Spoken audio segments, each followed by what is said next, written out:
বন্ধু, ভালো করে বন্টন করবি, দেখবি কারো ভাগে যাতে কম না পড়ে। তোর কোন লাগতো না, আমি বিরাট বাক করা পাই। এই ল, একটা তোর, একটা আমার।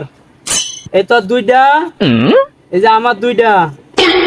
এই তোর তিনটা, এই যে আমার তিনটা। দেখছস, আমি সমান করে বন্টন করে দিছি। এ বন্ধু, তোর হইনা না টাকা বেশি দেখা যায়। আমার অনেক টাকা বেশি দেওয়া যায়। হুমানি আছে, তোর সামনে বাক করলাম না, হুমানি আছে। ইয়া কর, তোর কাছে যে লুডুসের টিয়া পামু, এই লুডুসের টিয়াটা দিয়ে দে। আর যে আসার সময় যে দোকান থেকে যে ইয়া খাওয়াইলাম, ঠান্ডা খাওয়াইলাম, এই ঠান্ডার টাকাটা দে। আর এই যে গাড়ি ভাড়ার টাকা, এটা দে। না, এটা তুই রেখে দে, তুই আমার বন্ধু মানুষ না, তোরা ঠকাইলে আমার কিরম দেয়া যায়। আচ্ছা থাক, তাহলে আমি যাইগা।